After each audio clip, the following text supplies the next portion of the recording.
ወደ ውድድር የሚመለሰው ኢትዮጵያ ብሔራዊ ቡድን ከዛምቢያ ጋር የሚያደርጋቸው ለጨዋታዎች የመጀመሪያው ነው። ዛሬ በአዲስ አበባ ስቴዲየም የሚደረግ ሲሆን ሁለቱ ቡድኖች የመልስ ጨዋታቸውን የፊታችን እሁድ የሚያከናውን ይሆናል። ዋሊያዎቹ ለኒጀር ጨዋታ ከ15 ቀናት በፊት ነበር በካምፕ በመሰባሰብ ዝግጅት የጀመሩት።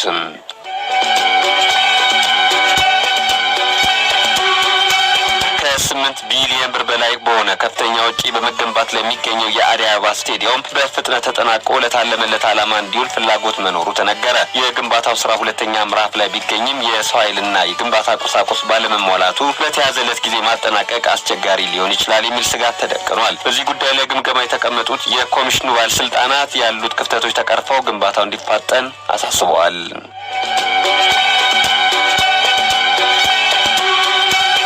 የኢትዮጵያ ብሔራዊ ቡድን ጥሩ ዝግጅት ማድረጉን አዲሱ የብሔራዊ ቡድን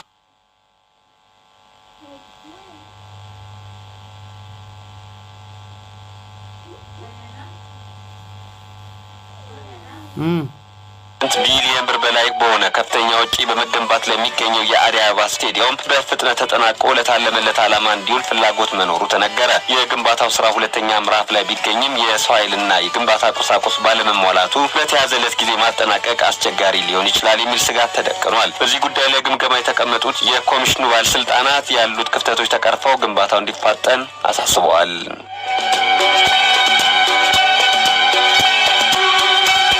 የኢትዮጵያ ብሔራዊ ቡድን ጥሩ ዝግጅት ማድረጉን አዲሱ የብሔራዊ ቡድን አሰልጣኝ ውበቱ አባተ ተናገሩ። ትናንት በሰጡት ጋዜጣዊ መግለጫ ሲሆን ከዛምቢያ ብሔራዊ ቡድን ጋር ከሚደረጉ ሁለት የወዳጅነት ጨዋታዎች በኋላ በርካታ ተጫዋቾች እንደሚቀነሱና ወደ ኒጀር በሚጓዘው ቡድን ውስጥ ብቻ ዝግጅት እንደሚቀጥል ተናግረዋል። የተወሰኑ ተጫዋቾች ላይ የአቋም መውረድ መታየቱንም አሰልጣኙ ሳይናገሩ አላለፉም።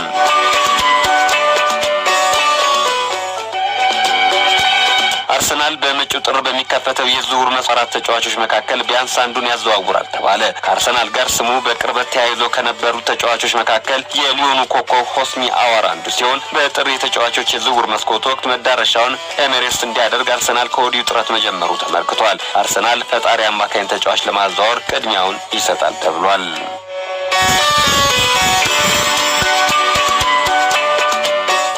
ምርጥ ከሚባሉ 8 ክለቦች መካከል አንዱ የሆነው ቡድን ማሸነፋችን አስደስቶኛል ሲል አሰልጣኝ ሲሞን ኢንዛጊ ተናገረ። ላዚዮ የአውሮፓ ሻምፒዮን ሊግ የምድብ የመጀመሪያ ጨዋታውን የጀርመኑን ታላቅ ክለብ ቦሩሲያ ዶርትሙንድን 3-1 በማሸነፍ ጀምሯል። ከ13 ዓመታት በኋላ ወደ አውሮፓ ሻምፒዮን ሊግ የተመለሰው ላዚዮ በትክክለኛ የቡድን ቅርጽ ላይ የሚገኝ በመሆኑ ረዥም ርቀት ለመጓዝ ይችላል ብለዋል ሲሞኒ ኢንዛጊ።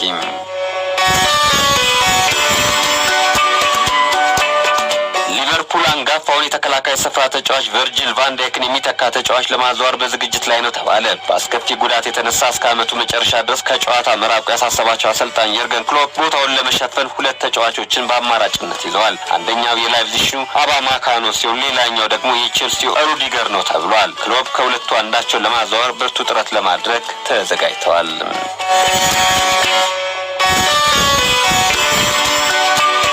ማክሰኞ ለምሽት የሻምፒየንስ ሊግ የምድብ የመጀመሪያ ጨዋታውን በሰፊ የጎል ልዩነት ያሸነፈው ባርሴሎና ከጨዋታው መጠናቀቅ በኋላ የአንጋፋውን የመሃል ተከላካይ ጄራርድ ፒኬን ኮንትራት እስከ 2024 ድረስ ማደሱን ተናገረ። ይህም ፒኬ እስከ 37 ዓመቱ ድረስ ለካታሎኑ ክለብ ለመጫወት የሚያስችለውን እድል ያስገኝለታል ተብሏል። ፒኬ አሁን ላይ ደሞዝ ለመቀነስ የተስማማ ብቸኛ የባርሴሎና ተጫዋች እንደሆነ ከስፔን የሚወጡ መረጃዎች ይናገራሉ።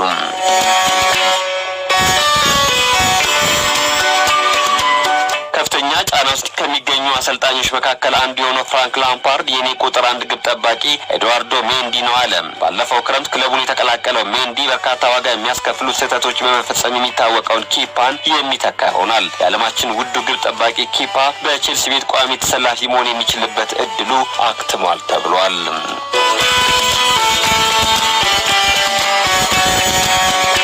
ከቡድኑ የምፈልገው ብቃት እየተመለሰ በመሆኑ ተደስቻለሁ ሲል አሰልጣኝ ኦሊ ጉናር ሶልሻየር ተናገረ። ጥሩ ተጫውተናል። ተጫዋቾች ማድረግ ያለባቸውን ሁሉ አድርገዋል። ስለሆነም ፒኤስጂን አሸንፈን መመለሳችን ተገቢ ነው ብሏል። ፒኤስጂን ያሸነፍንበት ብቃት በቀጣይ ጨዋታ መደገም ይኖርበታል ሲል የተናገረው ሶልሻየር ከአርሰናል እና ከቼልሲ ጋር የሚያደርጋቸውን የፕሪሚየር ሊግ ሁለት ወሳኝ ጨዋታዎች እንዳሳስበውም ሳይናገር አላለፈም።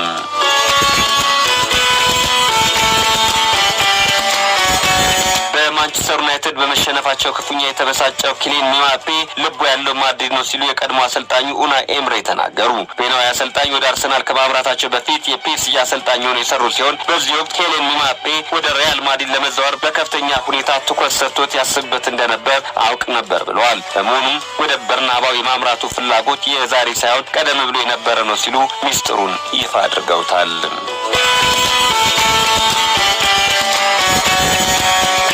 ጨዋታ 4 ጎል በማስቆጠር የስኩዴታውን መሪነት የጨበጠው ኤሲ ሚላን ስኬታማ ጉዞ እንዲያደርግ ትልቁን ሚና የተጫወተው ዝላታን ኢብራሂሞቪች ለተጨማሪ 1 ዓመት በሳንሲሮ ያለውን ቆይታ እንዲያራዝም ቅድመ ሁኔታዎች እየተመቻቹ ነው ተባለ። በ39 ዓመቱ ሜዳ ውስጥ በሚሰራቸው አስገራሚ ስራዎች አድናቆት እየተቸረ የሚገኘው ዝላታን እስከ 2022 ኮንትራቱን ሊያድስ እንደሚችል ከፍተኛ እምነት ጥለውበታል።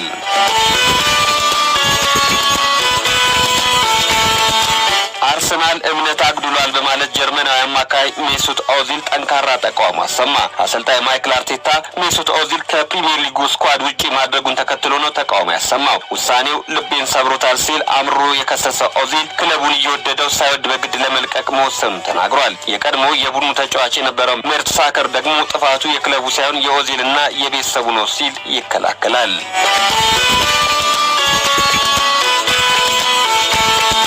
የዩሮፓ ሊግ የምድብ ጨዋታዎች ዛሬ ይጀምራሉ። 24 ጨዋታዎች በተለያዩ ስቴዲየሞች ሊካሄዱ ፕሮግራም ተይዞላቸዋል። ዛሬ ከሚካሄዱ ጨዋታዎች መካከል ደግሞ አርሰናል ከራፒድ ቪያና፣ ናፖሊ ከኤዜድ አልካማር፣ ፒኤስጂ አይንዶቨን ከግራናዳ፣ ሌስተር ሲቲ ከዞሪያ፣ ሴልቲክ ከኤሲ ሚላን እንዲሁም ቶተንሃም ከላስ የሚጫወቱ ይሆናል። አብዛኞቹ ቡድኖች በታሪካቸው ለመጀመሪያ ጊዜ የሚፋለሙበት ጨዋታ ነው ተብሏል።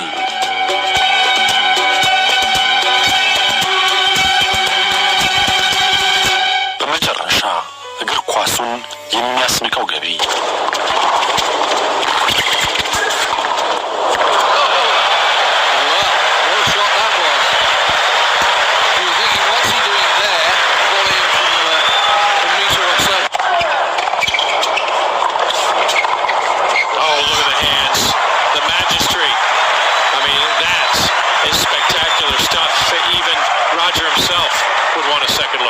እግር ኳስ ዓለም ላይ በተወዳጅነትም ሆነ የዓለምን ሕዝብ ቀልብ በመግዛት በርካታ ተከታታይ በማፍራት ዘመን ተሻጋሪ ታሪክ ያለው ስፖርት ነው።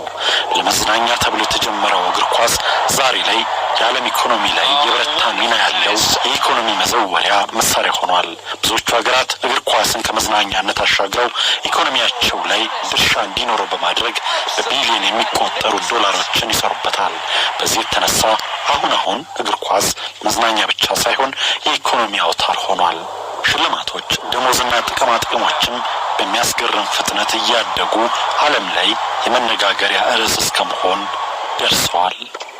Modern football is different from the game of the early 20th century in that there is no longer just a sporting competition but a real industry. Football has become a business in which big money is spinning.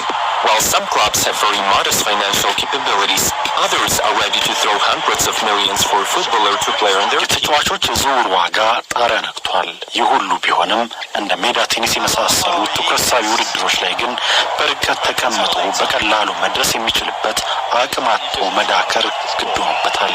በተለያዩ የዓለም ክፍል እጅግ ተወዳጅ የሆኑ ብሎም እጅግ ከፍተኛ ገቢ የሚያስገኙ የሜዳ ቴኒስ ውድድሮች